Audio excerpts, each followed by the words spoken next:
Tamil senior December 1973. Get ready.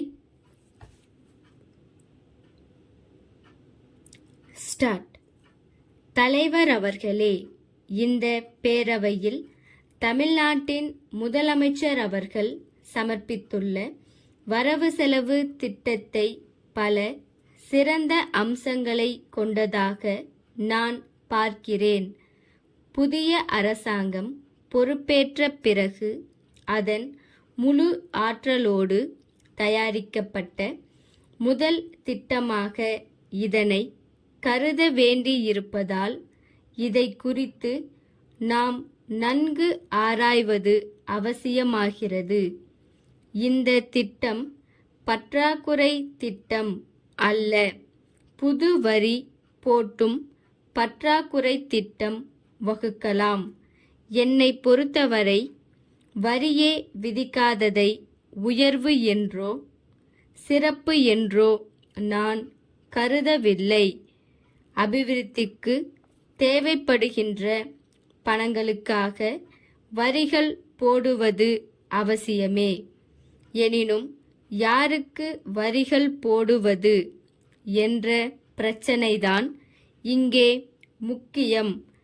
அதை சொல்ல வேண்டிய நிலையை முன்னிட்டுத்தான் மாநில அரசாங்கம், மத்திய அரசாங்கம் ஆகியவற்றுக்கிடையே உள்ள பொருளாதார தொடர்பு இந்த நிதிநிலை அறிக்கையில் மிகவும் விமர்சிக்கப்பட்டிருக்கிறது. மாநில அரசாங்கம், மத்திய அரசாங்கம் ஆகியவற்றுக்குள்ள பொருளாதார நிலைமை, வரி விதிப்பு அதிகாரம், வரி பங்கீடு ஆகியவற்றை பற்றியெல்லாம் முதலமைச்சர் அவர்கள் விமர்சித்திருக்கிறார்கள். இனிமேல் வரி விதிப்பதற்கில்லை என்ற உண்மையினை உணர்ந்து வரி போடுவதை தவிர்த்திருக்கிறார்கள்.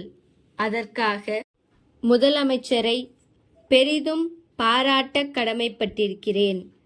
நம்முடைய பொருளாதாரத்தை முறைப்படுத்தி காட்டி மக்கள் மீது தாங்க முடியாத அளவுக்கு வரிகள் போடுவதை தவிர்த்து தாங்கக்கூடியவர்கள் மீது வரிகள் விதிக்க இந்த அரசுக்கு எந்த அதிகாரமும் இல்லை என்பதை அனுதாபமான நிலையில் அடக்கத்தோடு பண்பு கலந்த வார்த்தையிலே எடுத்து சொல்லியிருக்கும் முதலமைச்சர் அவர்களை நான் பாராட்டுகிறேன்.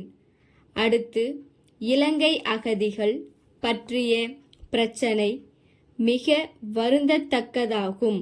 சிங்களத்தையும் சேர்த்து ஆண்ட தமிழ் மரபினர் இன்று கடலில் தூக்கி எறியப்பட்டு தமிழகம் வருகிறார்கள். இதை நினைக்கின்ற போது மனம் கொஞ்சம் சங்கடம் அடையத்தான் செய்கிறது. சென்ற ஆண்டு வரை பர்மா அகதிகள் இங்கு வந்தார்கள். இந்த ஆண்டு இலங்கையில் இருந்து அகதிகள் வர இருக்கிறார்கள்.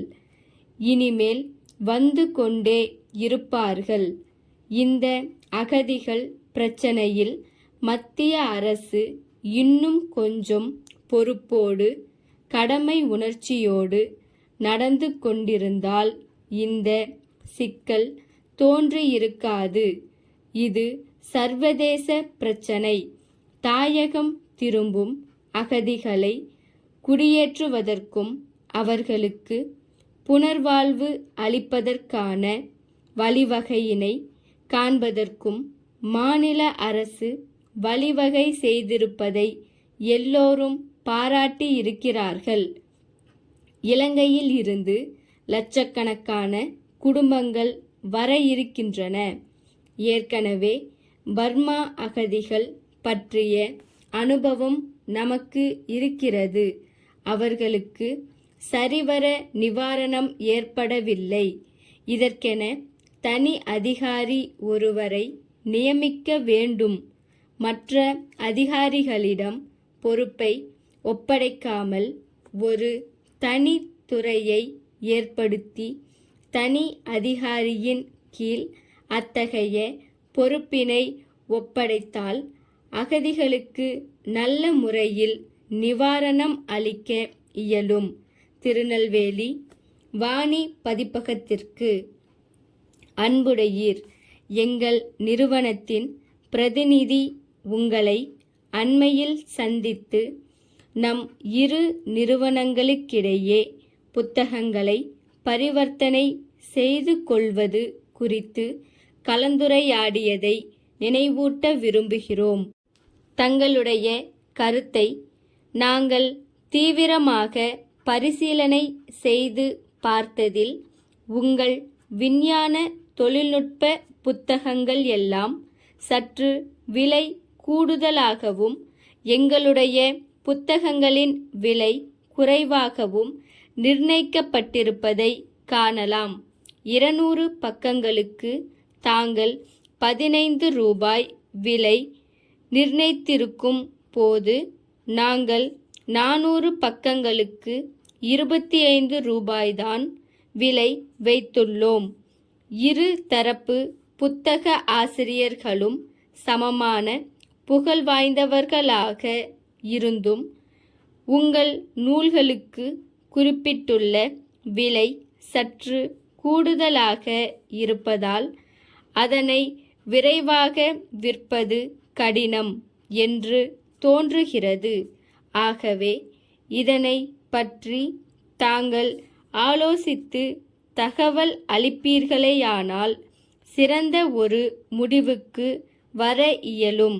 எங்கள் பட்டியலில் கண்டுள்ள சமூக நூல், வணிகம், தொழில்நுட்பம் ஆகிய துறைகளுக்குரிய புத்தகங்களையும் கவனிக்க வேண்டுகிறோம்.